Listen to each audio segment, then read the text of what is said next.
Il avait déclaré sa candidature à l'élection présidentielle de 2020 pour, dit-il, porter la voix du peuple. Siméon Konan-Kouadio, KKS, président de la plateforme citoyenne Consensus pour le changement, la réconciliation et la paix, CNNCRP, s'est à la dernière minute rétracté bien qu'ayant rempli toutes les conditions pour se présenter à l'élection présidentielle d'octobre prochain. En effet, le candidat malheureux de l'élection présidentielle de 2015 a confié ses inquiétudes à des députés de Vox Populi de Yasmina Ouéma à la permanence des députés de ce groupe parlementaire, comme constaté sur place par Kouassi. Siméon Konan-Kouadio a déclaré qu'il n'était pas candidat à l'élection du 31 octobre qui pour lui ne peut se tenir. L'homme a indiqué plutôt qu'il était candidat pour la transition, fruit de consensus ou d'élections démocratiques, régulières, justes et équitables.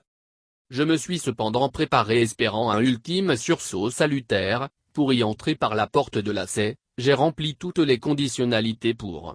Je me suis même déplacé ici avec mon dossier au grand complet. Voici la liste de mes parrains en fichier numérique et mes fiches physiques sur les 17 régions requises. Voici mon chèque de 50 0000002 FRS CFA. Hélas, le miracle n'est pas arrivé, a-t-il déclaré devant des représentants du peuple.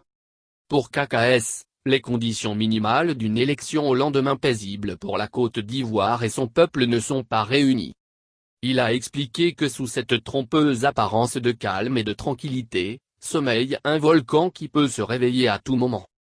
Notre pays vit en effet, sournoisement, une crise à la fois politique, institutionnelle et sociale qui appelle une réponse urgente.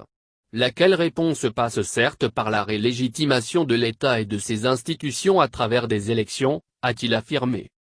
Siméon Konan-Kouadio est donc allé confier à des députés ses graves inquiétudes pour les lendemains du pays. Je suis venu au devant de la nation pour interpeller, à travers ces dignes représentants que vous êtes, le peuple de Côte d'Ivoire. Je suis venu nous interpeller sur ce qui se joue en ce moment dans nos villes et villages. Je suis venu interpeller le peuple sur ce qui se joue en ce moment même à la CEI. Je suis venu interpeller le peuple et chaque Ivoirienne et Ivoirien sur les risques de déflagration générale que font peser, dans le contexte présent, la tenue de l'élection présidentielle à la date du 31 octobre 2020, a-t-il indiqué.